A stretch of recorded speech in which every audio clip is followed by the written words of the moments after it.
normalement, la solution que vous allez préconiser, je dis bien préconiser parce qu'on vous demande de ne pas dire c'est certain, ce sera comme ça, hein, il semble probable que la solution elle compte pour presque rien.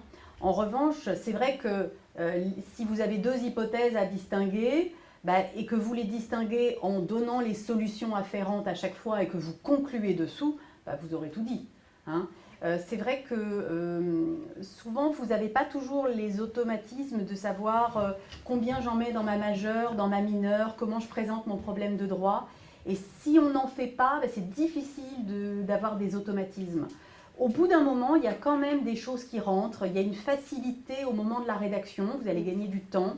Et puis, vous allez voir, par exemple, dans la majeure, jusqu'à quel type de détail vous allez. Jusqu'où vous remontez dans les principes de droit, et puis vous allez faire votre entonnoir, et combien vous allez citer de jurisprudence, ou des petits détails comme ça. Et ça, c'est en faisant.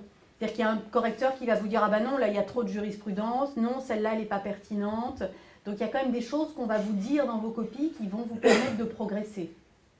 Et c'est ça tout l'intérêt aussi je sais que je corrige beaucoup, et du coup, c'est vrai que les directives que nous, on a à la prépa, c'est vraiment de comprendre le raisonnement de l'étudiant, évidemment, c'est normal, mais d'expliquer aussi pourquoi ça, c'est pas bon. Et du coup, c'est vrai que nos copies, elles sont beaucoup annoter, parce que l'idée, c'est quand même que vous vous améliorez, notamment pour les étudiants qui sont en e-learning. Après, sur place, c'est vrai qu'on peut se rencontrer, donc on peut en parler, mais on annote énormément pour que vous puissiez vous améliorer sur tel ou tel point, et justement que vous arriviez à déterminer ce qui est majeur, ce qui est mineur, et comment vous réfléchissez tout ça.